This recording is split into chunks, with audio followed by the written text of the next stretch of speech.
Hey, good morning, everybody. What's happening? Robert Phoenix back on the case again. It is, oh boy, 7-7, right? Is that what it is? Shit. Yeah, 7-7. Damn it. Huh. For different reasons. I'm not going to get into them right now. This is a damn it moment. Okay, how is everybody? What's going on? Waiting very patiently. Thank you, FUP77. We're live now. And it's kind of cool, when I open up StreamYard, people can come into the chat and they can sort of hang out. So, if I start the StreamYard portion, open it up, you can come in and hang out and chat before this thing gets rolling, which is kind of a cool piece in a lot of ways, right? So I'm looking forward to today's show. We have a lot to get into. Let's start doing a little shout outs here. We have, let's see, Miranda Couch. Does anybody ever call you the couch potato, Miranda? I hope not. I'm not going to. Welcome to the show. Who else do we have? DJ MC, he's here. Phoebe Kane. We got MC and we got PC. We got MC times 2 with Miranda Couch, Michael C, and then Phoebe Kane. MC times 2 would be MC squared. And then Phoebe Kane. Hi, Phoebe. Judy Amick. Good morning. Michael W. Looks like we got a Virgo sighting with Michael W. What's happening? Wakey to you. Mary. Hello, Mary. Nice to see you. FUP77. There she is. And who else do we have? We got, I love you. Tamara. Hi, Tamara. Fifth Wall. There's Kestrel. Justice Moody. What's happening, Justice? And we have another C. RC. Robbie Chopra in the house. Frank Bry. What's going on, Frank? Ani, the wench with a wrench. What's going on, Ani? Nice to see you. Marie Gilson in the house. Luigi Dragon Moon. There's my man, Uncle Glenn. 10 Dragon 14. They call me Sofa at school. Oh man. Call you so. So if you were in a romantic relationship, would you be called Love Seat? Question mark. In a good way. Not in a derogatory way, by the way. Love seats have very fine connotations. Very fine. It's the modern mind that has perverted our language, thanks to language being a virus. Let's see. We have Victoria V, Mr. Demare. What's happening? Hey there, Lynn. By the way, Lynn, you'll be happy to know I finally installed Astrolabe last night. I finally got it on my computer. So I've been playing. Thank you, Lynn, for sharing that bootleg copy with me and creating a privacy crime content. Nobody's going to ever hunt you down. They don't give a shit. They have bigger fish to fry. Let's see. Jacqueline Ray. Hey, JR. Nice to see you. Hope you're feeling better. Let's see. What do we have here? Tea time with Tessia. Hi, Tessia. Tessia, we'll get back to you today. We're gonna hook up. I promise. And once I get my mother, she's leaving today, then it's all business. Joan S in the house. What's happening? Nancy Dickerson. Oh boy, I'll show you how to use it. I've been playing around last night. I think they got my Sabian symbols wrong though. They're reading Sabian symbols a little bit differently than I do. That's okay. Let's see who else do we have. Lisa Marie. Hey, what's going on from California? We're gonna talk a lot about California this morning, obviously. Who else? Who do we have here? Natasha. Hey, Natasha. Good to see you. All right. Looks like we're rolling. Looks like we're starting to hit some critical mass. There's Cheryl. Hey, Cheryl. Paula Tuttle. All right. Joe Mama and Paula checking in right at the same time. A couple of the rock stars of Chatlandia. You're all rock stars. Everybody's a rock star in Chatlandia. There are no hierarchies in Chatlandia, except for maybe Steve and Ani. But those are even temporary hierarchies. They're temporary hierarchies. No, there are no hierarchies here. In the grand social experiment of the new Aquarian age, the real Aquarian age, the age where everybody is self-directed, inner-guided, and equally so, you don't need hierarchies. You don't. All you need is to be attuned to the signal. All right. Anybody else before I bring in the old invocation here? All right, let's do this. Dear blessed and holy Father, Mother God of the great central Sun, which is the universal light, the light of Sananda, Yeshua, Emmanuel, we ask that only the highest and best information come through this stream during this time. That during this time we are blessed with grace and courage, faith, intelligence, wisdom, flexibility, humor, heart. And today, the quality that we are really calling in is discernment. Discernment, to be able to set up boundaries that are permeable but important in a clear function, which allows us to act with a sense of diffusion in our lives in the most healthy way possible. If there are any karmic hooks or any karmic residue, let it be cleansed, clarified, purified, and removed so we may return to our lives sovereign at the end of this transmission. And there we go. Aquarius is my north node. Cool. Good deal. Not into hierarchy. No hierarchies. Hey, there's Steve. Thor at the door. We got Thor at the door and the wench with a wrench. The sheriffs are in town. Watching a lot of reruns, or like, well, they're not even reruns. They're just, ancient episodes of Rawhide with my mother. Rawhide is actually one of those shows that I got into a Western kick right around 2010 and 2011. And it started with me sort of discovering Have Gun with Travel, which I always knew about. That's the Paladin series with Richard Boone. And Paladin is actually a really good show. One of the reasons why it's a really good show is because they had really good writers and really good directors. They weren't all there all the time, but there was a high quality level of writing. And Richard Boone was playing a cowboy who was kind of like a rock star. He was sort of on the cusp of being an anti-hero. He dressed in black, so he was slightly, edgy and kind of, he was not a white hat, but he performed the function of a white hat. And he lived in New Tartaria, known as San Francisco, and he lived in a really cool and splendid hotel.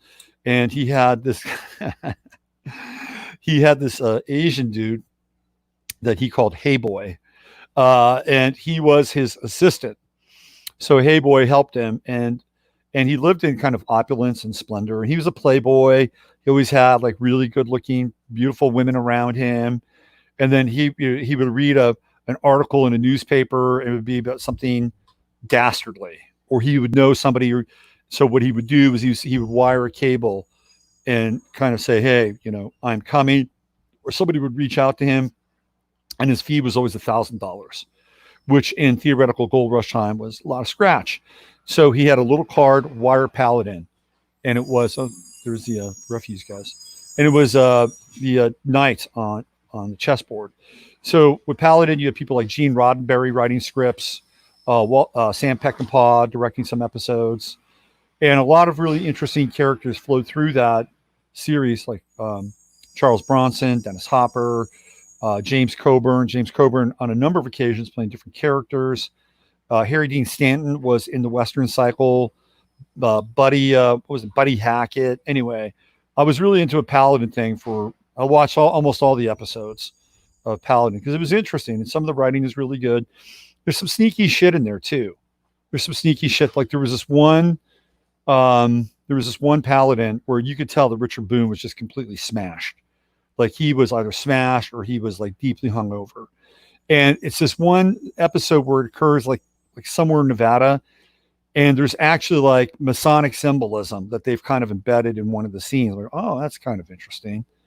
And then if you look into the biography of Frank Sinatra, I think it was the Kitty Kelly biography, she talks about the Rat Pack people. And Peter Lawford was, of course, a member of the Rat Pack. And there's a story in her book where Peter Lawford and Richard Boone, who was the star Paladin, wound up going to Australia. This is like, I don't know, like mid 60s, like 65, 66, something like that. And they were actually busted in a gay bar in Australia. So, one time, like homosexuality was considered illegal. I mean, it was illegal. If you go back and watch the first Dirty Harry movie, Harry Callahan is propositioned by a gay guy, and he's like, he's going to bust his ass, right? It's a very different time in a very different kind of mindset and different kind of rules of order, right? So Richard Boone, being a Gemini, of course, he was a guy that kind of, went both ways. But then his life it gets really kind of weird at the end of his life. I think it gets kind of weird. So towards he has a series on NBC. By the time he gets this series in the 70s, he's bloated, he's alcoholic.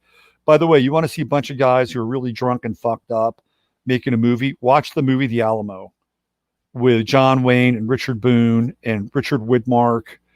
Most of them are completely wasted, especially Richard Boone. So he has this allegiance towards Zionism because Richard Boone is Jewish. So he has this allegiance towards Zionism. Towards the end of his life, he goes to Israel and starts teaching drama and doing acting classes in Israel. It's a really, if you watch Paladin and you don't know anything about like his evolutionary arc, it's really interesting where he winds up. Anyway, we've been watching Rawhide and seeing a lot of the Rawhide episodes, which are interesting in and of themselves. And I think the writing on Rawhide is actually quite good. And all those episodes are available on YouTube. You don't need Amazon Prime or any of that stuff. So we've been watching a lot of these old Rawhide episodes, and I've been really getting into them. And again, some very weird stuff going on with characters, like the guy Gil Favor, who is the guy who runs the cattle train. They're called Grovers. Anyway, his life actually ends up being very weird too. He leaves the show in 1965 due to some kind of contract dispute. And by 66, he's dead. It's very weird. Very weird. He goes down to South America, shoots this movie. Theoretically, he dies in like a scene that involves a canoe or water or something. And then it gets very strange with Gil Favor. Very, very, very odd. And of course, if you are a Clint Eastwood fan, and there's a lot of high strange around Clint Eastwood too, another Gemini, by the way. He plays a character in Rawhide, but while Rawhide is shooting as a series from basically 1959 to 1966, Clint Eastwood is starting to shoot the spaghetti westerns. So there are a number of episodes of Rawhide where he is not present. He's not a part of the series because he's working on the next phase of his career. So the reason I'm bringing this up is because it's interesting. It's a very, very different time. Very, very, very extremely different time. And the Westerns generally try to portray kind of a moral code. And in my estimation, a moral code that is completely absent. Whether you believe it's a fiction or whether you believe it's kind of an overinflated projection, fantasy, whatever, there's still a moral code that runs underneath the Westerns. And even when you get Clint Eastwood, who winds up being kind of the ultimate anti-hero, especially in A Fistful of Dollars, which I think, along with The Good and the Bad and the Ugly, are two of the greatest Westerns of all time. Those two. For a few dollars more, Lee Van Cleef is good. But those two in that trilogy with Clint Eastwood are fucking amazing. And what you can learn about from a few dollars more, or sorry, Fistful of Dollars, is that Clint Eastwood is a Gemini, and he winds up playing both of these families off of one another. He's basically playing a Gemini game. And this was a storyline that was not unfamiliar to a number of spaghetti westerns, right? So if you're into that genre, you are interested in it, a lot of them are terrible. Well, they're just really schlock. There's a few that are pretty good. Some of the John Philip Law stuff, some of the Lee Van Cleef stuff is pretty good, fairly high quality, but nobody got even close to the level of Sergio Leone. And in fact, Ennio Morricone, who is a composer of a number of the scores for Sergio Leone, has just recently passed away, I think yesterday. So maybe there's a reason why I'm talking about it. But one of the most, I think one of the greatest composers of the 20th century. Like, just think about those movies. And if you watch The Good, the Bad, and the Ugly, it is opera. It is freaking opera. And the characters are so well defined and delineated. It is opera. It's amazing to watch. And, I've always kind of, watched the Clint Eastwood character, like, okay, because, he's cool. He's kind of on the right side of things, right? Although kind of amoral. He's like this amoral right side of things, sort of truth avenger. But Eli Wallach is incredible in that movie. He's incredible because he has to play somebody who's really despicable, but also have a slight menace to him. Act the fool, but also be very clever. I think it's one of the more underrated performances in film in general. Anyway, let's go back to Rawhide.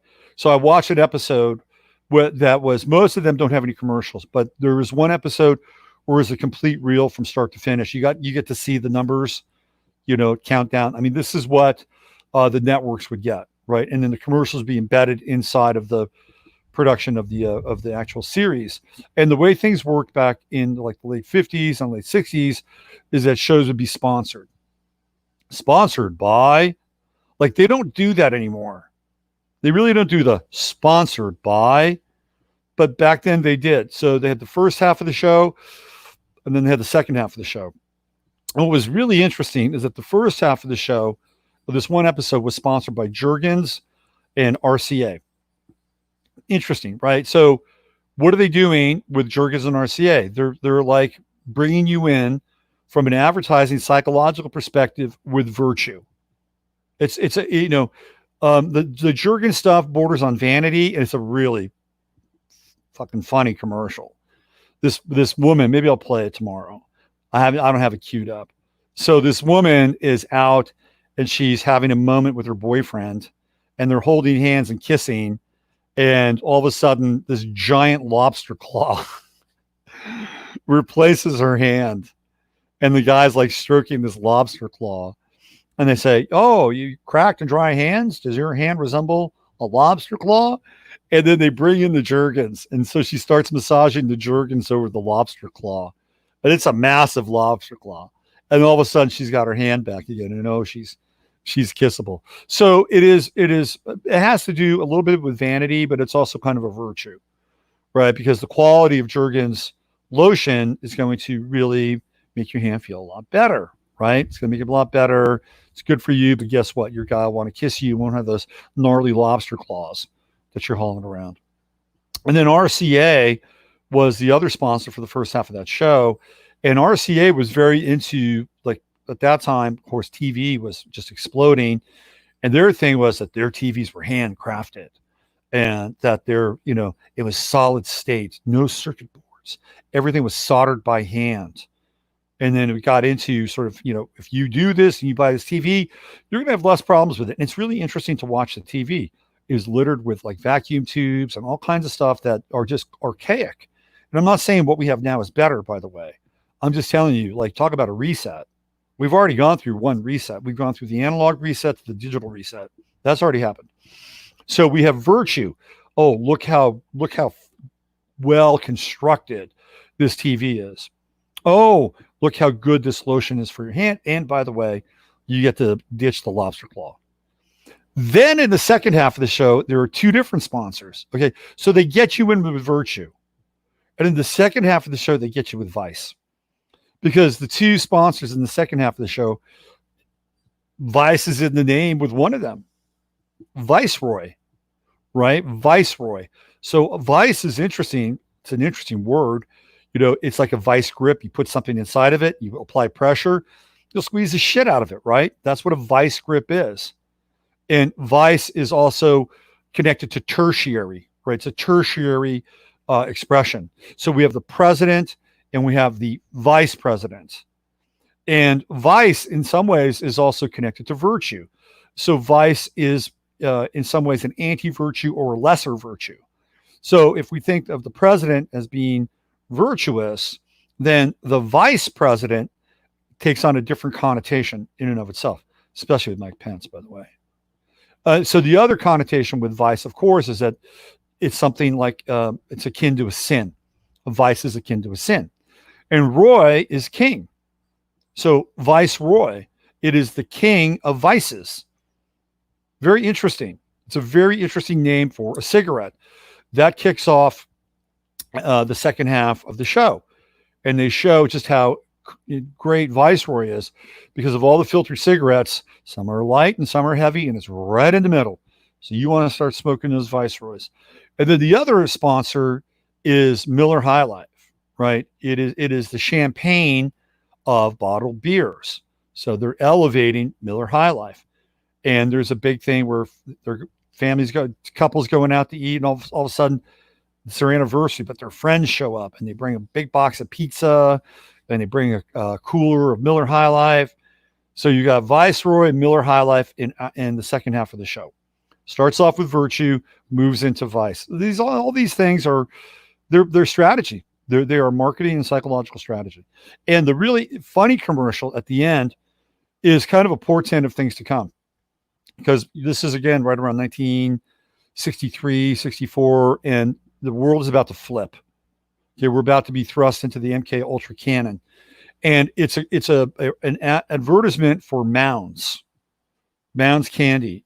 And it's like, if you're in the mood for something different. And they portray a woman who's getting married, and she's wearing a white wedding dress, right? So she's in a marriage ceremony. It's a ritual, and she's got flowers in her hand and everything. But guess what happens? She starts eating a Mounds bar. If you're in the mood for something different. Oh man, we got some wedding interruptus here, right?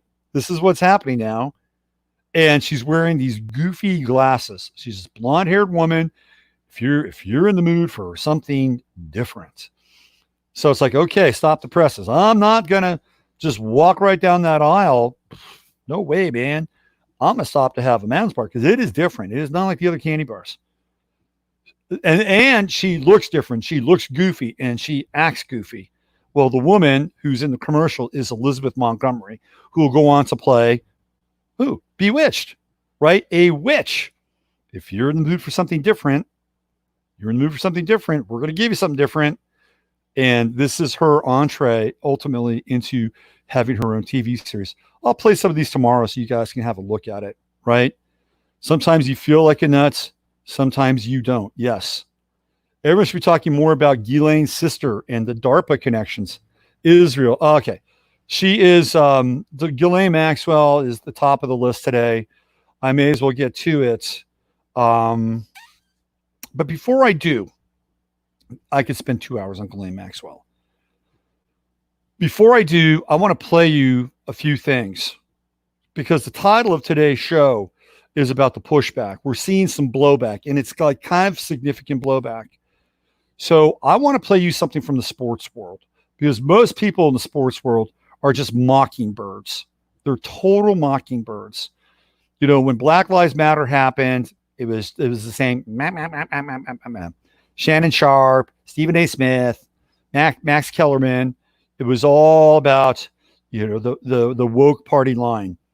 You know, even Skip Bayless was like doing contortions to be accepted into the woke party. And I used to watch those shows. I don't watch them anymore, but I'd go on the YouTube comments, and mostly brothers, and they say, "Oh, Skip can come to my barbecue. Oh, Skip can come, drink with us." It's like, yeah, he's getting. You know, Skip Bayless is a Sagittarius, and he's a failed Sagittarius, in my opinion. I'm going to give you another version of a Sagittarius. It's going to be Marcellus Wiley. So I watched Skip. I was like, Skip, man, you just want this new contract because this contract is coming up. And if you follow what's going on with sports, there are no sports. And all these people who have these very powerful contracts, like Skip Bayless makes $6 million a year, $6 million fucking dollars a year to basically talk shit, right? And his shit talk has moved way to the left. And he knows it. He's doing it for a reason. He wants that money. This contract's coming up. He's like, oh, yeah, look at the cube. Look how much people love me, right? I'm taking and staking out this position. You think Fox, that's like getting on a knee, really. You think Fox and say, oh, yeah, Skip, you're saying all the right things, doing all the right things. We'll give you your contract, but we're going to pay a little less because, we're not getting the sponsors. The economy's down. And a lot of people who've been involved in negotiations with COVID and Corona, those negotiations are broken off because there's no common ground. There's like, well, we don't know where this is going. I don't know. So companies are using this as leverage now against their employees. They've got them, right? Well, the economy is really uncertain and our viewership is slightly down because of this and slightly down. Fucking it's way down, okay? Yeah, we don't have a real spike. So what's interesting is that other companies like Amazon or, Lowe's or Home Depot, shit, they're throwing money at all this stuff, right? Hey, they're throwing money at stuff like it's going out of style. Here you go, BLM, here you go. But these other companies like, well, times are kind of tough. There's no sports. So Skip is now having to negotiate this contract. He's going to do everything in his power to get that contract. He will. He's, Skip is approaching, I think, 70. And he dyes his hair and works out. He's in good shape. Don't get me wrong. By the way, his brother is really interesting. Rick Bayless is an amazing chef. Amazing chef. He's like into the whole kind of, Mesoamerican kind of cuisine. He's fantastic. I think he has a restaurant in Chicago. Anyway. So Skip is, partying line in this thing. But I'm going to play you something from Marcellus Wiley, who, when this whole thing, that Marcellus is part of a show called Speak for Yourself. Now, it's sports, but I think it's important. It's an important statement that he's making because I got to tell you, the people who are in world professional sports are zombie sheep. They're zombie sheep. Nobody breaks away.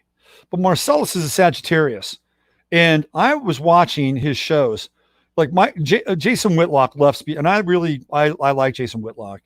I don't always agree with him, but I think he's like more on point than not.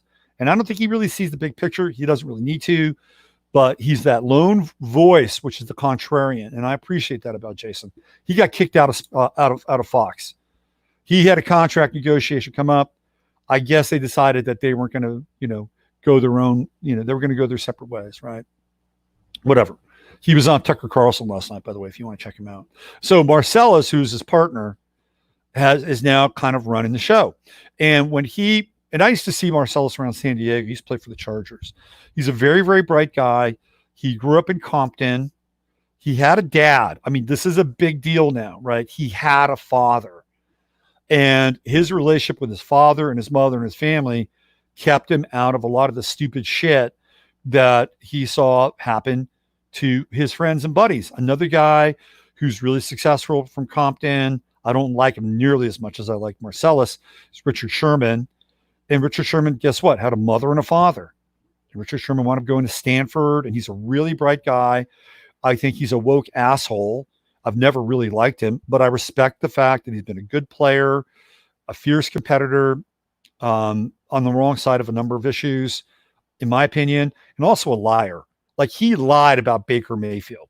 He created and cast Baker Mayfield as being a racist when the Niners played the Browns this last year and said Baker Mayfield refused to shake his hand. That's bullshit. Why did he do that? Right. Then he had to walk it back. When somebody does stuff like that, I don't care how authentic you are, at least he apologized, and he's an Aries, and that rarely happens.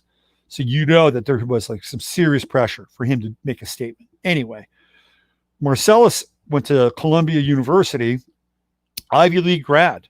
He's an Ivy League grad. He played in the NFL, had a pretty good career, and he matriculated into sports. And when this Corona thing happened, the George Floyd thing happened, Marcellus was kind of outspoken along with everybody else, but you could tell that there was a part of him that was not really present. The guy's a Sagittarius. And if you're a Sagittarius and you can't tell the truth or what you believe to be the truth, then you are basically rendered inert. And I was watching him during these shows, trying to, take over for Jason Whitlock. And it was fucking painful to watch. I'm like, dude, I even wrote on his YouTube channel. It's like, it's really painful to watch you. You're a Sagittarius. You got to speak the truth. I don't know if he read my text or not, my comment, but he got the message. And I'm going to play you about 3 minutes of Marcellus Wiley, and they're very important because it symbolizes the breaking of ranks here. That people are really beginning to wrap their heads around being an individual and not being dominated by highly oppressive and dangerous groupthink, which we understand is really a form of mind control. All right, let me cue this thing up. Let me get the Marcellus clip happening here. Oh, look at that. It's good. It's right there. I know where it is. Let's tab this thing up.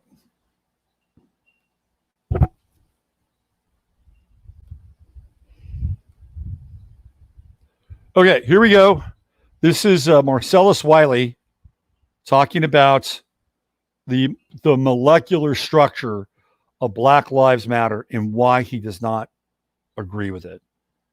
I don't know what it's going to do to his career, but you're going to watch an against the grain moment. Here we go. I'll start with you. Yeah. Is this a good idea?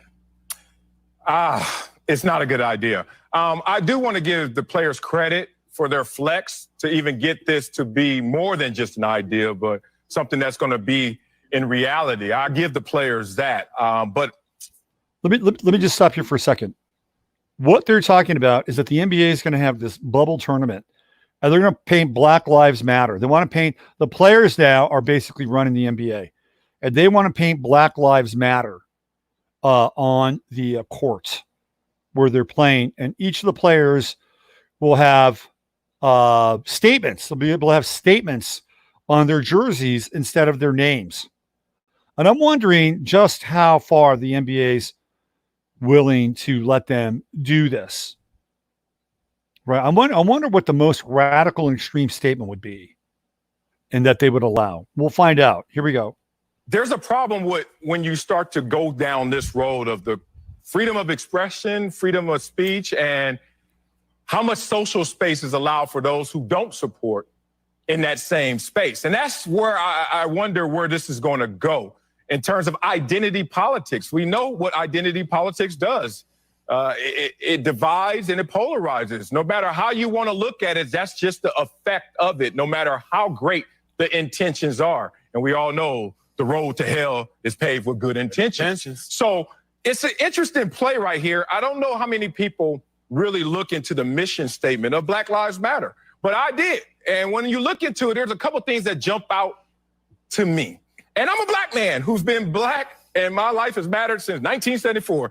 And this organization was founded in 2013. I'm proud of you. But I've been fighting this fight for me and for others a lot longer. Two things.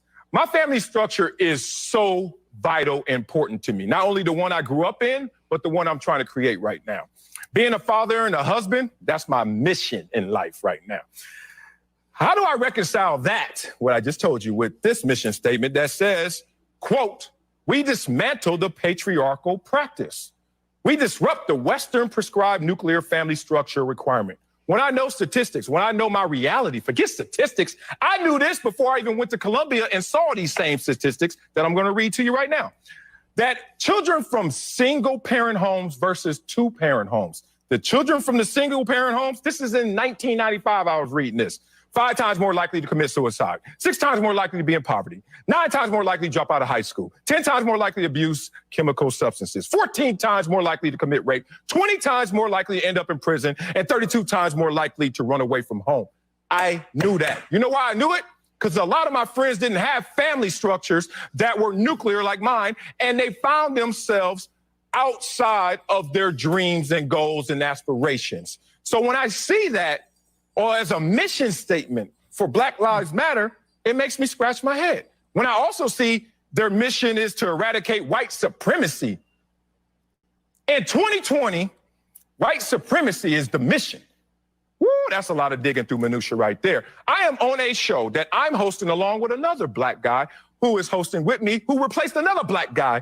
And that's just one example of it. So I understand, I respect your space. I respect what you're protesting for.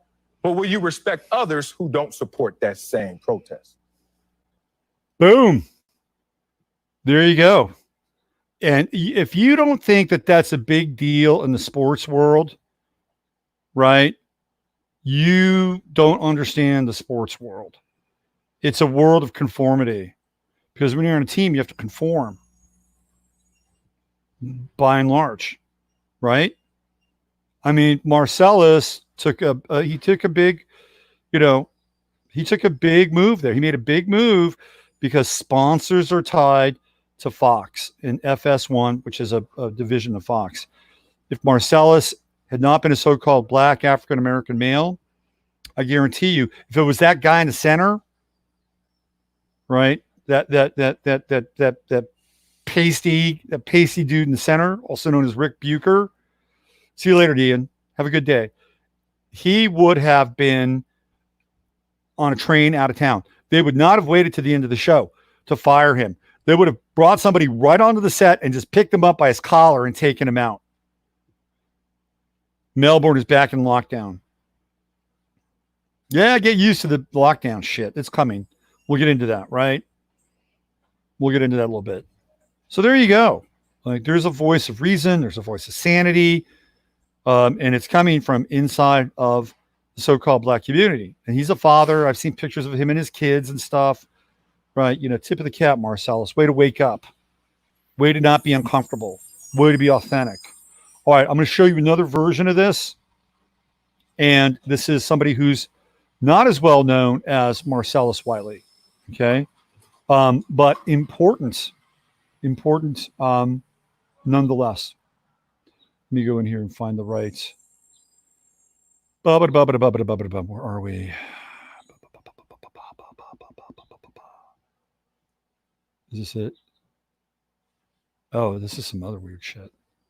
Maybe we got so much to cover today, and I got to get my mother out of here. She's going to the airport today. Let me see this. What we got here? What is this? Okay, this is what I want to bring up here. So let me pop this up here. Okay. All right, this is it. I got it. Good. All right, so this is somebody who is less well known. Obviously, he's just a regular dude, right? But he's a regular dude, and this is going to give you some insights into the blowback and into the pushback that the mainstream media will tell you will not broadcast. Okay. Oh, by the way, Mr. Pasty, Rick Bucher, he was a big time advocate of Colin Kaepernick. He's from the Bay Area, and he covered the Warriors for a long time. And I listened to his show a couple of years ago. It was December, I think, of 2018. And he was just going on and on and on about Kaepernick and rights. And now he's got this gig with Fox, which he knows is slightly a little more conservative. I mean, I don't know if Rick has changed his tune or not. But, man, I wanted to just reach through the Sirius radio and strangle him. Okay, so I'm going to play you this other clip. It's going to blow your mind. Here we go.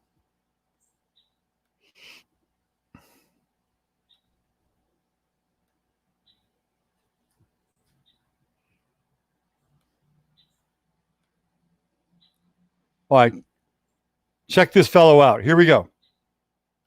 In just the last 2 days, I see hundreds and thousands of videos of white people being beat up by black people, especially the video in Macy's of the Macy's employee getting beat up by a black person for literally no reason whatsoever except to make a viral video. And in New York with Bill de Blasio and his area, where all these Black Lives Matter rioters, all these evil, ridiculously stupid black people who are racist are throwing all these fireworks into people's houses and setting houses on fire. I'm sick of it. This has nothing to do with George Floyd. It's been an entire fucking month. If you want a civil war, just say so. I'm ready to go. I'm ready to go. I'm ready to deal with you people right now. And I say you people because you are no longer my people. You call me a coon, call me whatever you fucking want, call me Uncle Tom. I'm tired of this shit. I'm tired of seeing my country get burned to the ground just because you hate white people. Just because all the celebrities tell you, go ahead and burn down all this shit. We'll pay for your bail so we can blame Donald Trump and saying Donald Trump has no control over America. America's burning down because, nah. America's burning down because you're burning down America. It has nothing to do with Donald Trump. I'm tired of this bullshit. It's not fair. You don't get to burn down America just because you don't like Donald Trump. This has nothing to do with George Floyd. It has everything to do with politics. You just don't want Donald Trump to be president. You want to fucking go? Let's go. Oh, you're going to take down this post and my account's going to get banned because I'm inciting violence. You've been doing fucking violence this entire month. You've been inciting violence this entire time with this Black Lives Matter hashtag, fucking Black Lives Matter, all these celebrities saying Black Lives Matter, all these corporate businesses, all these humongous companies, Twitter, Instagram, Facebook, putting Black Lives Matter front and center. That's inciting violence. That's what it was. And they knew that that was what it was. I'm sick of this. If you want to fucking fight, let's go. Let's go right now. I'll take on all of you. You want weapons? Bring weapons. You want to fight with fists? Let's fight with fists. Either you want to fight or you don't want to fight. Stop burning shit down. Be a fucking man. Stop being a fucking punk bitch ass pussy. If you want to fight, let's fight. Tired of it. I'd rather die than live like this. I'm not afraid to die. Let's fucking go. You want a death match? You want to shoot each other? Let's go. You want to stab each other? Let's go. You want to fight their fists? You want a fist fight? Let's go. Stop burning down my country. Stop fucking with my people. I'm tired of this shit. Either you want it or you don't want it. Do you want to fight or not? Why won't you say whether you want to fight or not? Y'all are a bunch of fucking pussies. You want to fight, you don't want to fight. Because you're about to get a fight if you don't fucking answer that question the next week. I don't give a shit anymore. I'm tired of this shit. There you go. As the famous Cameo once said back in the 1980s, word up. That was a brilliant, uncensored video of somebody who's had enough. That's your modern network Peter Finch version of I'm mad as hell and I'm not going to take it anymore. There you go. It's right there. Right there. Okay. So now we have Marcellus Wiley, who is a pretty well-known person in the realm of sports. He has a very public show on a very powerful network, making a claim and making a statement that he is not down with the program. He's not. That program is counter to the program that he is, trying to adopt and build in his own life. And the thing that was interesting about Marcellus is the fact that, that there's white supremacy. White supremacy is everywhere. If you watch that show, Speak for Yourself, and I love Jason Whitlock for doing this. Jason brought on a young guy from Ball State University. I think his name is Daryl. He brought on his Uncle Jimmy, crazy motherfucker. I would love to have Uncle Jimmy on my show, from Kansas City, and he would do these great parodies. So Jason was about bringing people up. He brought in a kid that went to the same college and even the same high school he went to. And he brought him onto the show to be an assistant and producer and kind of an on-air presence. Great. Brought in his uncle. We got 3 generations there, right? You have Marcellus. You have people like TJ Hushmanzada, LeVar Arrington. Who else? The guy used to play for James, what's his name, from the Pittsburgh Steelers. I mean, I would watch that show, and there would be 4 brothers on that show, and I wouldn't give a shit. And some of them would have a really interesting opinion, and some of them wouldn't. I wouldn't agree with them. But you know what? That was a really even and level playing field. And that had a lot to do with Jason Whitlock. For all the accusations of him being a coon and a Tom and a sellout, you look at the show and you look at the DNA of that show, and it was very pro-Black and pro-African-American, right? So-called. And Marcellus is like calling out the hypocrisy. Jason's been replaced by that guy on the right, who's Sam Acho, who went to UT, very bright young guy. And he may not have the Whitlock perspective, but they didn't go out and replace him with, some other, they didn't replace him with Rick Bucher. Okay. They did not do that. And Rick was playing a bit of a lead there for a bit. He's not a lead dog, man. Rick is not an alpha.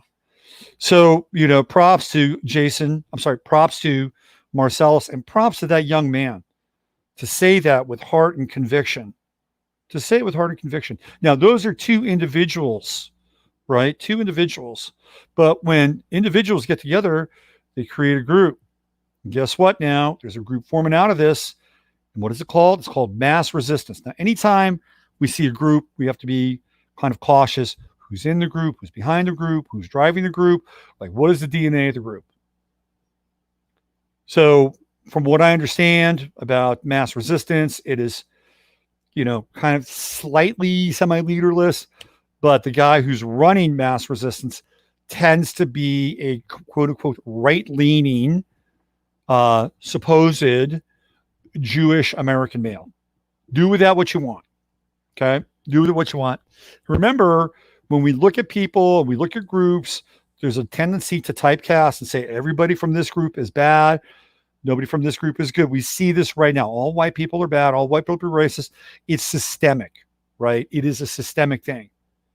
Okay. So just keep your eyes open and keep your head open when it comes to dealing with certain people from certain backgrounds. You shall know them by the fruits of their labor. You'll know them by their actions and not by their words. Okay. Just remember that. And it takes time to understand who these people are, whoever they are. I've been doing this for 10 years now. So you've had a lot of time to try to figure out who I am. All right. So let me play this. I'm going to show this to you because this is now a resistance movement in the making. And we see that when there's a resistance movement in the making, what happens? Another thing occurs. There's another thing that goes down when we see this. When we see this blowback or the countermeasure. Just keep that in mind. All right, here we go. There's no. Here, I'll just show the audio here too, just in case I want to play some of it. All right, here we go. So this is.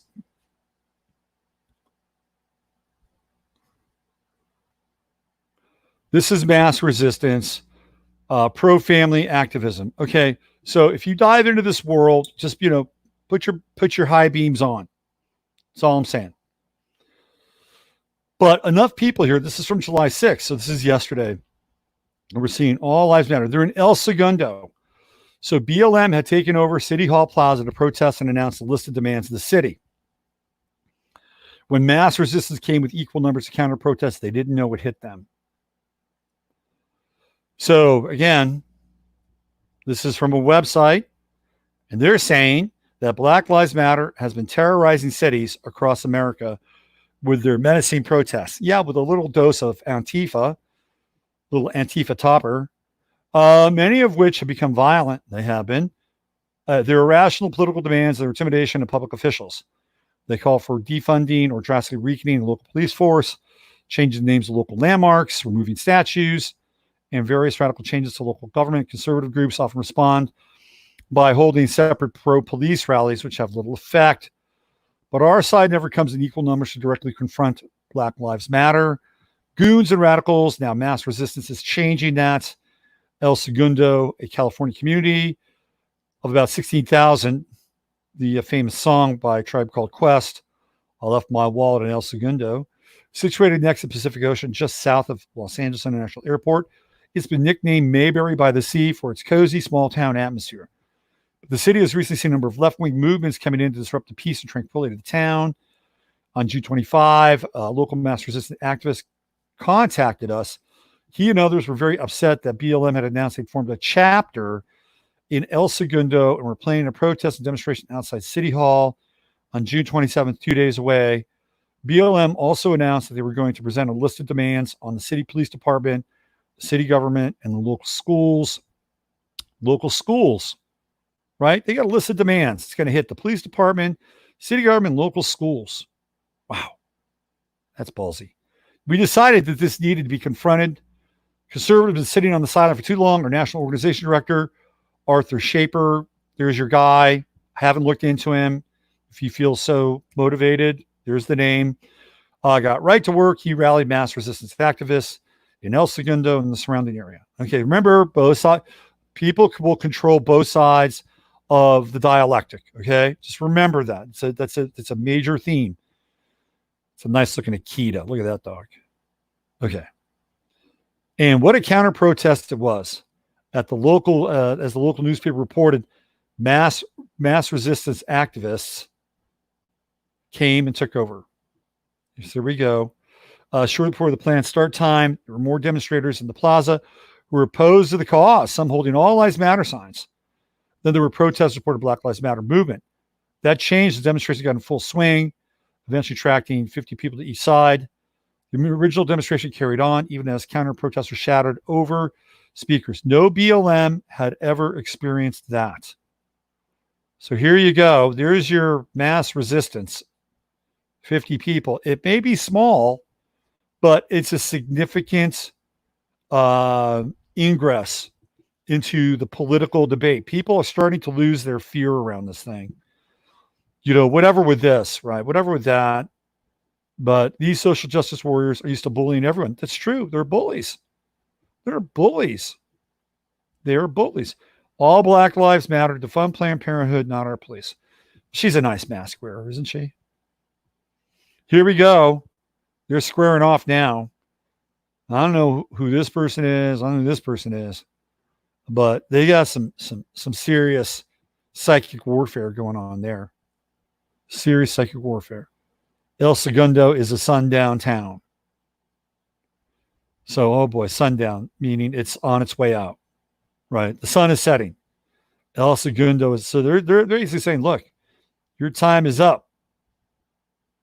When Arthur asked this lady to tell him what a sundown town is, she didn't know. She stammered. She was holding the sign for someone else. Of course. Oh, it says a sundown town is where Black people are beaten up. And sometimes kidnapping happens after. So she doesn't know what the fucking sign means. I've seen a sundowner moment associated with both Trump and Biden, meaning the sun is setting on their lives, right? When the sun sets in your life, your capacities become much dimmer. But apparently this has to do with something completely different. I have been educated. So here we go. There's your zombies on one side. And that's interesting. So we have some Hebrew here. Okay, just noting. Looks like Hebrew to me.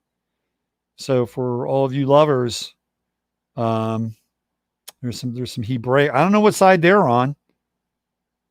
I have no idea what side they're on. Not gonna make a comment. There's a kid there. So maybe they're on, I don't know, the right side versus the left side. No justice, no peace. As we have warned, Black Lives Matter is all devoted to pushing the LGBT agenda. Of course they are. That's a big thing. So we have Marxism, anti-Semitism. I don't know if Black Lives Matter can be accused of anti-Semitism. I don't know. Heard any theoretical anti-Semitic comments coming out of BLM. Because if they did, I think they would find themselves on the harsh side of the social yardstick. So I don't know if they're anti-Semitic. Whatever that means anyway. Black trans lives matter. So, we see the agenda here. Science is violence, all this bullshit. So police ignore laws to accommodate the BLM protest. Arthur approached the police lieutenant watching the event and confronted him about that. So continuing outrage across the country has been the police departments allow BLM protesters to show up without a required permit and do whatever they want when it's obvious that anyone else will be treated vastly differently for doing the same things. Arthur approached the police lieutenant watching the event, confronted him about that, as you see in our video below. Lieutenant admitted that people normally need a permit to take over the plaza with loudspeakers. He fumbled around when Arthur pressed him to explain why BLM got special treatment. It was shameful and infuriating. So I have a theory about the police. And I think the police are in on this at a very intimate level. And my theory is that, number one, I believe that there are a number of Lodge brothers inside of the first responder culture, right? I've seen it firsthand. I've seen these people. I've seen their their insignias. I've seen their affiliations. I've seen them kind of, in first responder land, like a fire chief, a fire chief wearing, his lodge ring. You get promoted, right? That's how you get promoted. It is a fraternity. It is a fraternity that supports and promotes the members within a fraternity. I'll tell you what else is a fraternity are unions. Unions are a fraternity. And the police have a union, which connects them up with other unions, because unions have the same kind of tabula rasa that they share across the spectra of being a union. It is a quote unquote brotherhood. So unions take an oath to support other unions. When one union says we're going to walk out, other unions mostly, not always, but mostly will agree to walk out with them. Whether it's a teachers union, whether it's a Teamsters union, whether it's an electrical workers union, the police have their own union.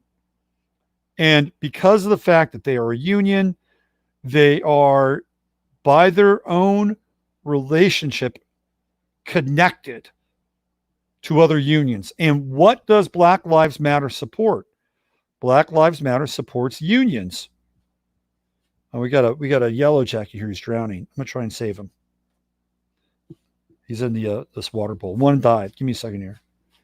Here you go. Be free. There you go. Got some good yellow jacket karma. Hopefully. Anyway, right? It's a union. BLM supports unions, which is kind of interesting because they want to defund the police. But that's been their mission statement. Anyway, they're unions. And I think that there is a link in the genetic chain of unions, and police are a link in that chain. All right, let me keep going. Well, I'll play a little of this video. Let's see. I haven't seen it before. Let's see what mass resistance cooks up here.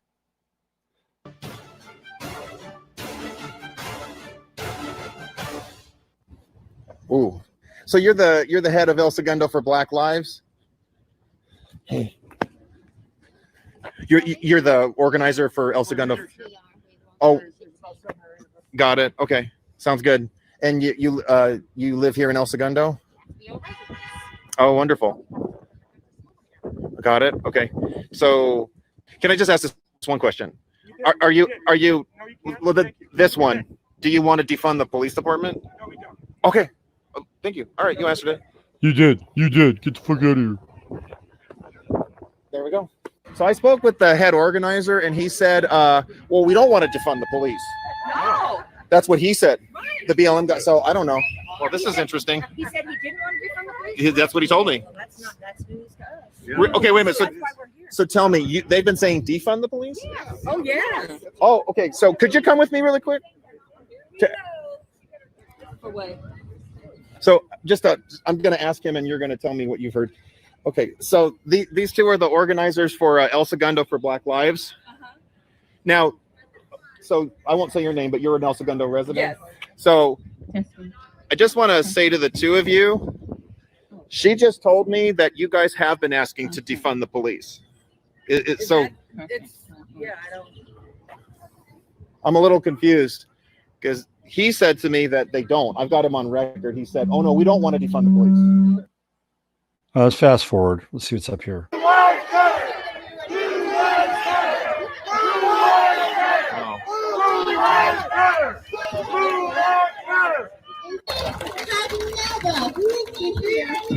Okay, so I mean, I think it's remotely interesting, mildly interesting. I'm not going to sit here and bang a drum for the police department. I'm not, but I'm also going to not sit here and say that I'm in favor of defunding the police department. I'm not going to say that because I think that's nuts. I do think that we could use some police reform. I'm in agreement with that. And I feel like, for me, that the best thing you could do is shift all the resources from the police department into the sheriff's department and eliminate police altogether, but expand the capacity of the sheriff's department. That's what I would do. And I'll tell you why. Because the sheriff becomes accountable. The sheriff is an elected official. A police chief is appointed. A police chief is just kind of an errand boy or an errand girl for the mayor of that town. And I've had some interesting insights into how the police operate in a small town.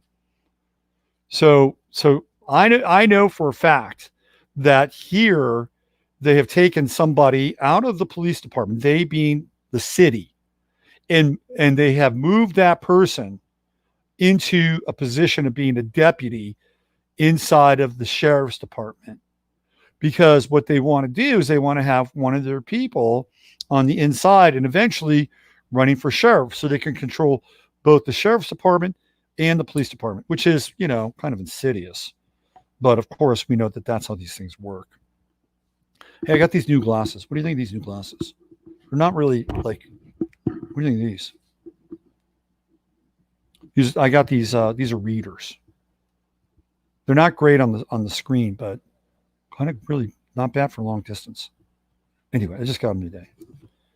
So I would just say, fuck, man, let's get rid of the police, but let's expand the sheriff because they're a public official. They have to be accountable. Nobody inside the police department is accountable. Now, I don't know if there's a sheriff's union.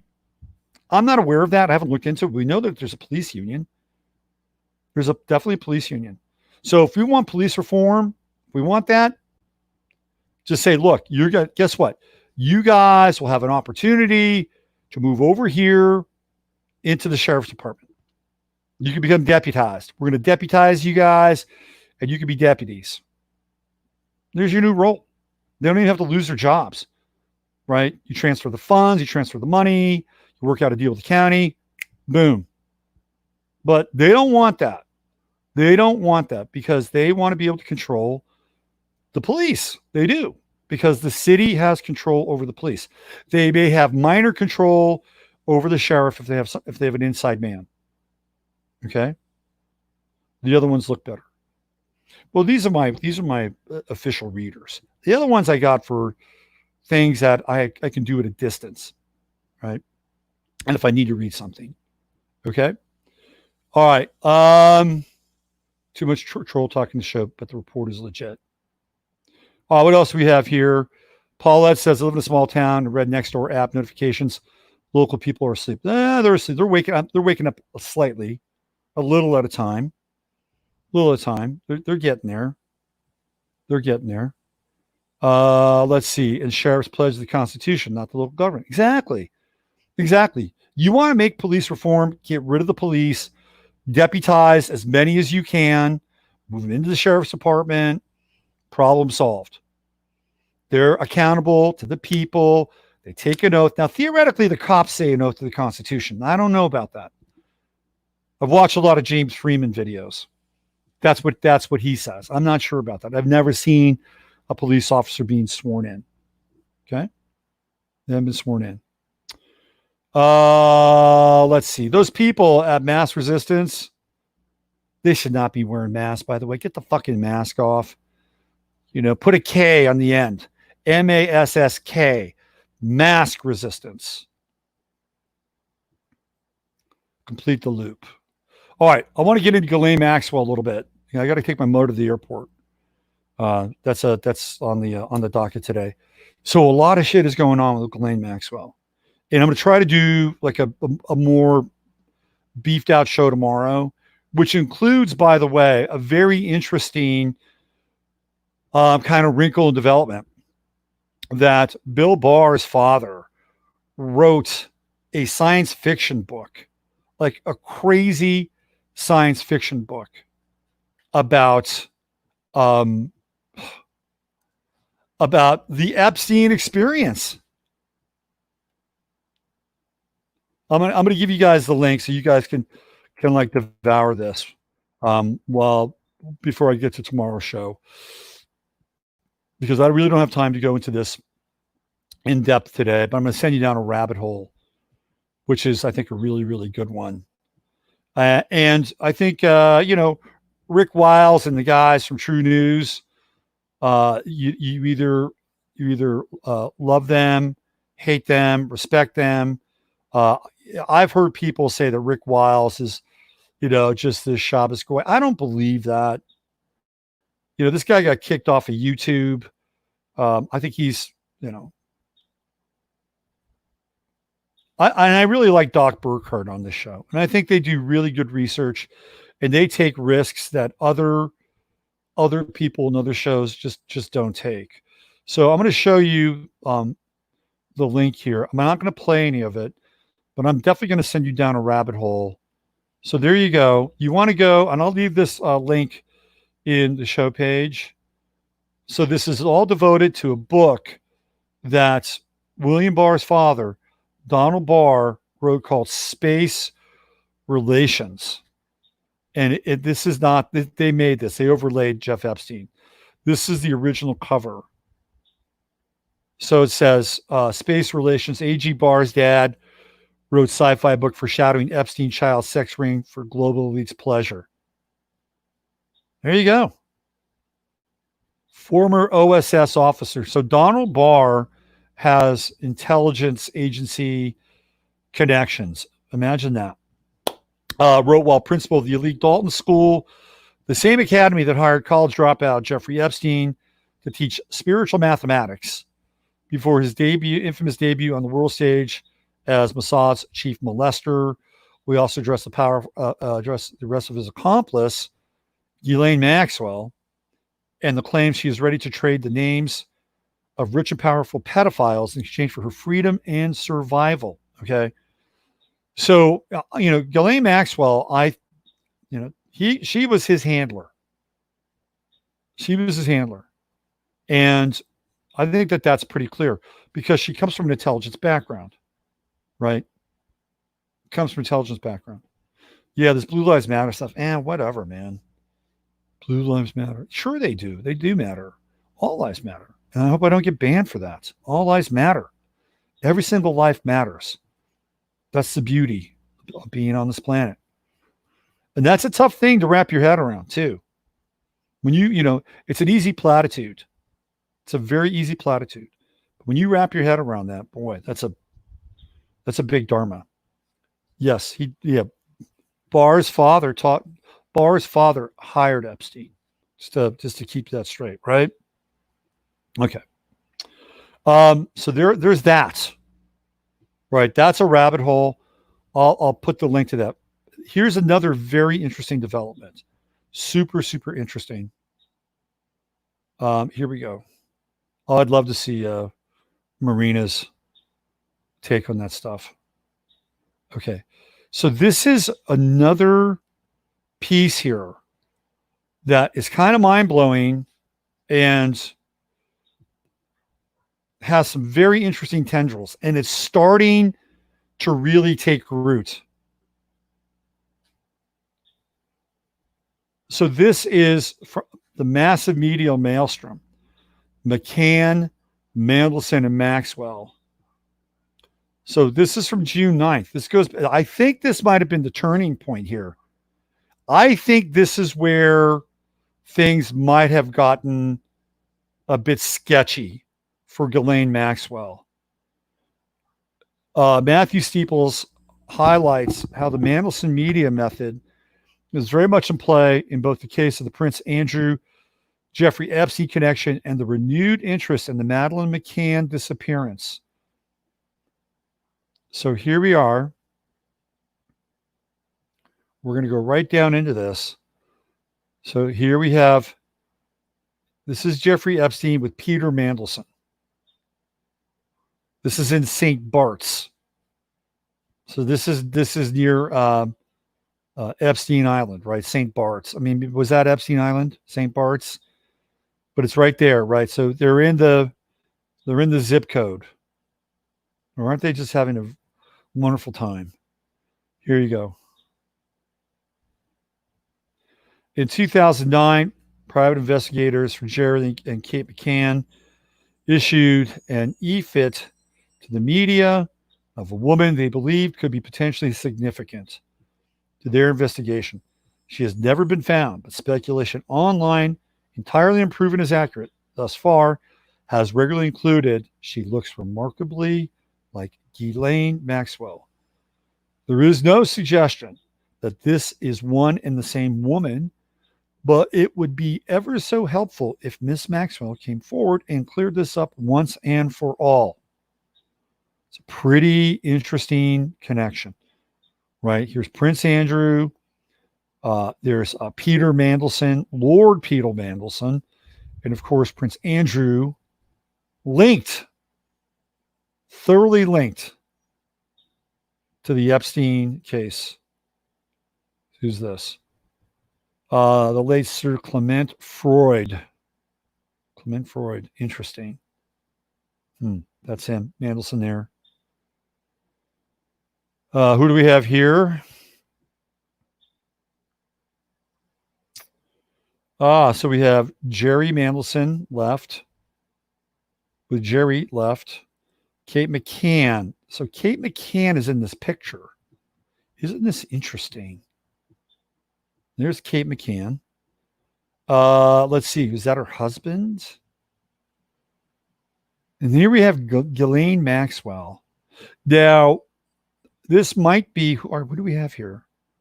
Just go through this. 2 months after their daughter's disappearance. So Madeleine McCann has disappeared. Mrs. McCann later praised the risotto as the best she'd ever tasted. So this is in Praia da Luz in Portugal. So this is a family that's just lost their daughter. No comment there. Ghislaine Maxwell pictured at the launch of a book about Sir Clement's brother Lucian, titled Breakfast with Lucian. These people, man, this is an unknown child. They don't know who she is. Here's McCann. These are the connections.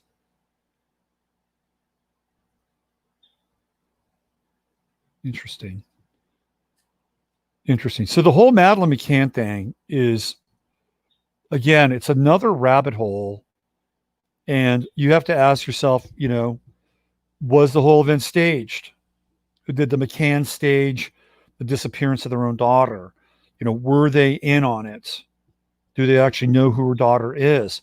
There are some people who think she's somebody else. Just like some people think John Benet Ramsey's somebody else, and John Benet Ramsey never died. The John Benet Ramsey was never really taken in that way. But these are all staged events, right? So we have to even ask ourselves, like, what really happened there? And were the parents in on it? And what do they do with a theoretical missing child? It was 2 months after their child disappeared. And no, it's the risotto is the best I've ever fucking had. Right? I heard her eye condition was highly sought after by petogators. Maybe the parents are in on it.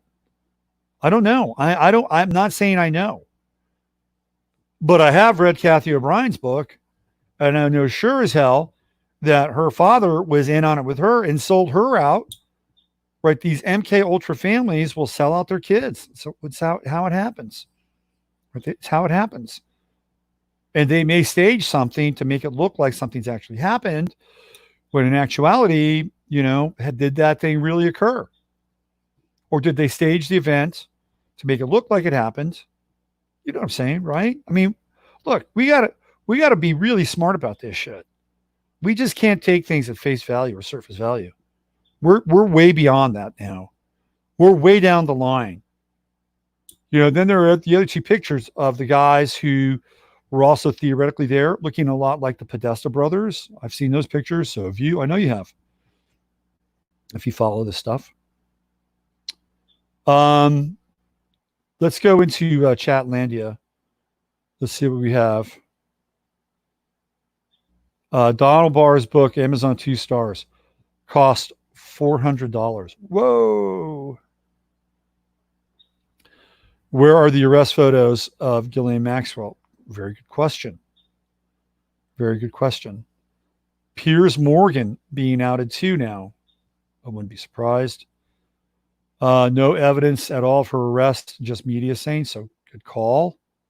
She's supposed to appear before a magistrate or, a judge.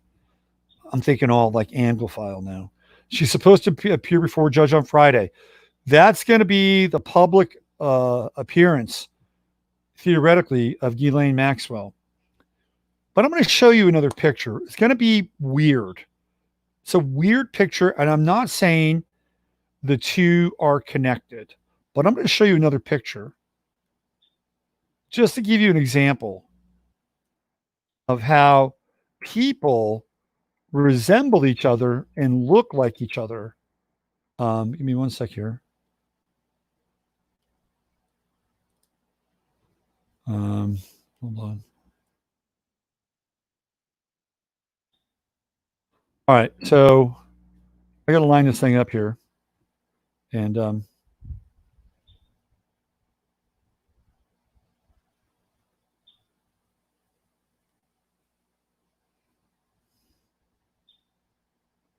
this whole thing is kind of bizarre. Okay, this woman I'm about to show you is the new interim police chief for the city of Oakland. Okay. So check this out. Now, I'm not saying like there's a total connection here, but it's just one of these kind of Gemini phenomena, which is just really weird. So here we go. Here's the former San Mateo top cop tapped as the new interim police chief in Oakland. So apparently this woman, ... was the police chief for the city of San Mateo, which is a city that it's funny. Her name is Mannheimer. Susan Mannheimer. Oh my God. But she kind of looks a little like Ghislaine Maxwell, right? I mean, there's kind of an interesting, weird resemblance there. And I've seen other pictures of her, which continue to look like Ghislaine. And I'm not saying she's Ghislaine Maxwell. I'm not saying that. But there is this, bizarre phenomena. See if I can find another picture of her. That, where there are these, excuse me, doubles in stand-ins. Let me show you another one. And it's kind of bizarre, right? It's really just another like bizarre twist of reality. And here's another picture of her. Here, let me do this. Check this out. There's another picture of her. Is this part of the Ghislaine Maxwell Appreciation Society? Right. Here's a picture of her theoretically when she was younger. So I'm not saying this is the same woman, but and woman ... triple dots, but it's just bizarre, right? So what I am saying is that it wouldn't be that hard if they wanted to find somebody who looked a hell of a lot like Ghislaine Maxwell, or put her up there as a clone or whatever, right? So just because she's going to be making a public appearance doesn't necessarily mean it's her, right? Doesn't mean it's her. She does look like her, less well maintained and a little tattered. Well, there you go. Ani. So we have this woman. This is kind of interesting. So we have this woman who looks like Ghislaine Maxwell, who's appointed the new police chief of the city of Oakland. And then you have Ghislaine Maxwell getting arrested and in jail all the way theoretically across the country. Isn't that just bizarre? This woman just got appointed to be the police chief of Oakland like recently. Like about a week before Ghislaine Maxwell gave up the goods. She reminds me of David Hogg. Wow. Expecting the death cult of ritual abuse, deep state, others is naive. So I want to focus on that a little bit before I get out of here. That is a really, really good point. Persian scribe. I'm going to put that right up there. There's your comment. Expecting the death cult, ritual abuse, deep state to arrest others. other deep staters is naive. There are no sealed indictments, unfortunately. Okay. What we have found out, or what I have found out, is that the world is run by gangs, and gangs have affiliation with one another while they're in competition against one another. Now, part of the gang story, which is kind of interesting, is that Rudy Giuliani, when he was mayor of New York, he busted the Italian mafia big time. Like, when he's, first of all, prior to that, when he was an attorney, when he was working for the city of New York, what was he, the DA, if I'm not mistaken? Like he cut his teeth on bust. You go back and you watch John Gotti and all that stuff. That's Rudy Giuliani. And the reason why all those busts happen is because they were given to him. It was one gang saying, we're not going to kill anybody. We're not going to take out a Tommy gun and wipe out the competition. But what we are going to do is we're going to use this guy inside and we're going to give him all the evidence he needs to take out our competition. Okay. And that's what happened. So one gang and one mafia displaced another gang and another mafia. And the Italian mafia and the Jewish mafia have been working in cahoots, but also against one another. Right? So do the math on that. All right? Do the math on that. And you don't hear a lot about the Italian mob anymore. You just don't hear a lot about it, do you? Well, that's because a lot of it has been either legitimized and they're doing mob business, but the mob businesses, have certifications of corporation and all that, incorporation, all that stuff. But these groups or these gangs, they will go after each other at times. We'll see it. So there is a potential, and this is the wild card now. There is a potential inside of the Maxwell thing where it could go a bit sideways. It could go sideways. And I'm not saying that they're going to out each other, because they're not going to. I'll tell you what they would do.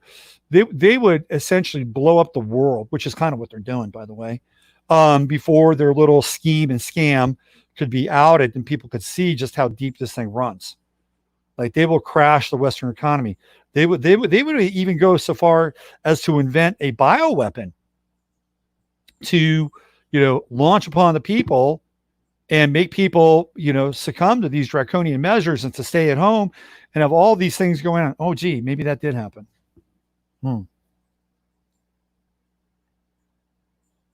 Because there's a kill switch here, and they would hit that kill switch in a big way before most of this would come to light. Now, that said, there could be something along the lines of a controlled demolition, and they may want to use that controlled demolition to take specific people out. That is risky. That is a very tricky operation. Very, very tricky operation. But these things can go sideways, by the way. They can go sideways. Now, the other thing that I've heard is that this is a Trump move. And Trump brought her in as leverage. What I've heard is a Clinton move. I've heard both sides of this. That Trump brought her in as leverage.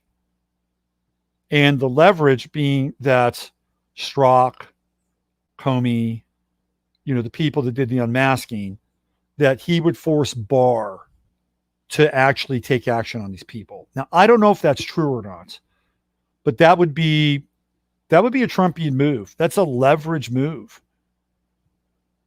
That'd be a leverage move. So the question is, would that be a decent trade-off? Like, if you could have people like Peter Strzok or James Comey or John Brennan or Clapper or Susan Rice, like, if you could have those people actually go through this process where Barr hits them with legal docs and everything, and they actually stand trial and actually do the perp walk, like, would you take that in lieu of, the big prize? Like, would that be an equitable trade-off? Like, so everybody that was involved in the Epstein world gets to skate, but these other people don't. Would that be a trade-off that you would accept? Because that's kind of the real world in some ways. That's how these things get done. That's how they get done. Would I like for the whole thing to be unraveled? Sure, I'd be great. It put us back on a very different timeline. But if it did, boy, you'd have some major shit going on because of the links between these intelligence agencies and all these various governments and the royal family and all the stuff that we've seen, the people that are connected, celebrities, people you don't know in lower levels, but are very, very important on some level, right? Extortion. You pull on that string, and it's like pulling a string on a sweater, and you keep pulling and pulling and pulling, and the next you know, there's no sweater. But that's what would happen. Would I be up for that? Sure, why not? That's a different kind of reset. That would be a reset I'd be into, but I don't think it's going to happen. So would you take a lesser version of that? If this is a leverage move, would you say, okay, we'll take these guys? And when you take them, what will happen? It'll pump the brakes on the intelligence behind the BLM scene, the Democrat scene, all these people that are theoretically after Trump. It will put them on ice. I think it might be a worthwhile trade-off. My personal stance on it is that I think everybody involved in the Epstein case should be pardoned. They should be pardoned. Everybody that was part of it should be pardoned. Whoever, from the most famous and infamous to the least famous, they all get pardoned, right? And everything is open. All the case files are open. Everybody that did something, untoward or illegal, or any group, those groups can also have immunity, right? If they're an intelligence group, they get immunity. Can't go after them, but it's all open and it's all transparent, right? So these people could be outed. They're not going to, and the worst thing that could happen to them would be outed. Totally be outed, because they would have to go into hiding, because wherever they would go, people would pillory them. They would be tried in the court of public opinion. They'd be totally tried in the court of public opinion, and that trial would have drastic results on their lives. So you would eliminate them just by no longer being an influence. They could no longer be, now maybe be influenced behind the scenes or whatever, possibly, but their legacies will be tarnished. People will go after their foundations. That'll happen.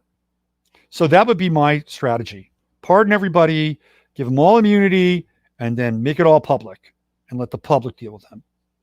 All right, let's see what you guys are thinking about, what you're talking about. I'm ready to get out of here.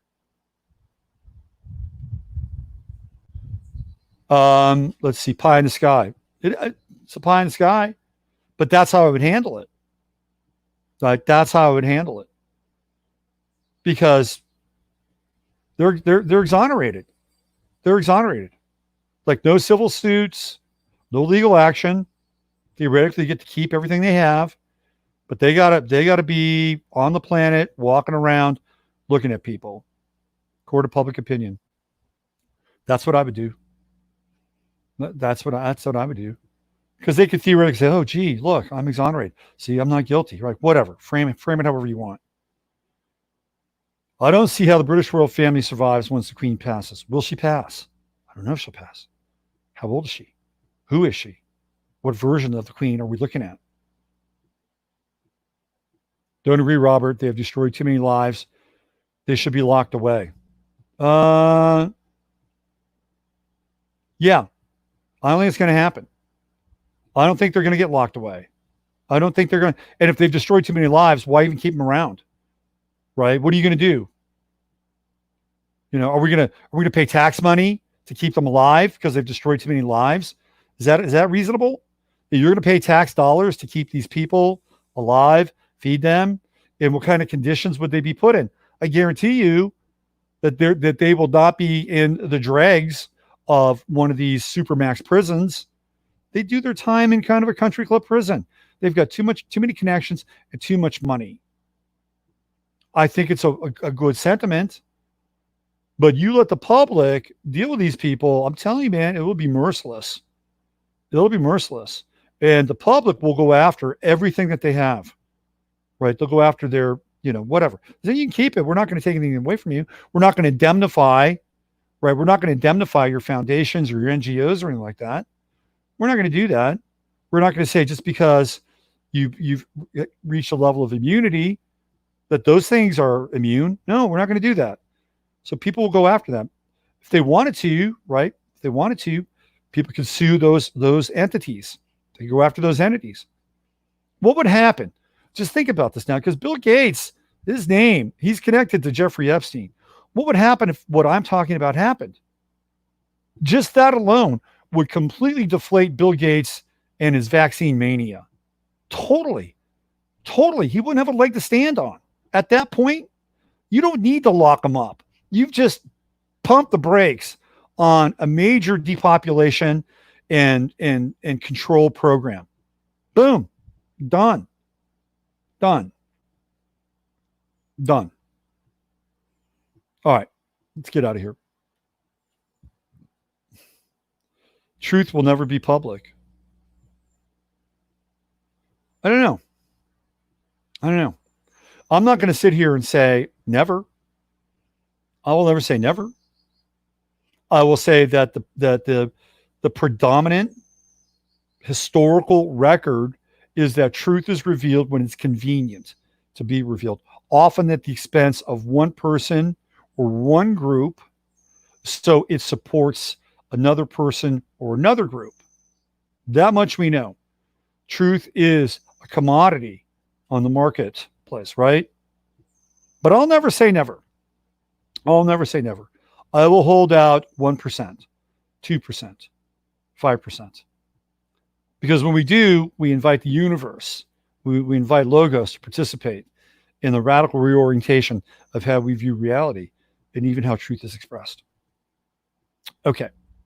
Thank you. If you like the show, thumbs up, share it.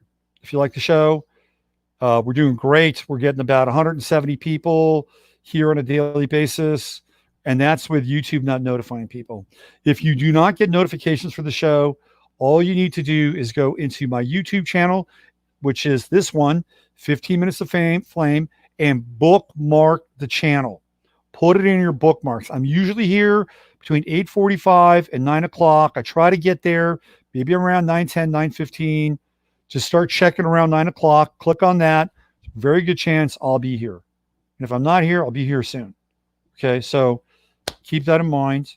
Friday, we got a nice show coming up. I think we're going to have Dr. Eric Hallstrom on Friday's show. We're going to get into gang stalking. We'll see who else we can bring into the mix. And that's about it for today. So use your head in order to discern what's real, your heart to stay open to what's possible. Oh, I just want to ask, here we go. Persian Scribe. By the way, thank you for being a part of our chat. You bring a lot of really cool things. I'm going to put this up here. And I want to bring this up too. The problem is the trauma caused by these multi-generational elites is if you cut off the head of the Hydra, 2 more pop up. How do we break the cycle? That's a really, really good question. So the cycle is generational, and we need at least, theoretically, if we're dealing with like the time scale, linear time scale, we need at least 1 to 2 generations, probably 2, because the trauma is in the DNA. It's in the DNA, and it's passed down from generation to generation. Sometimes it gets triggered via different people in different ways, right? You may have a trauma that might be 4 or 5 generations down the line. The Mormons are quite interesting in this regard, is that what they do is they clear your generations, right? And I think that there's something to that.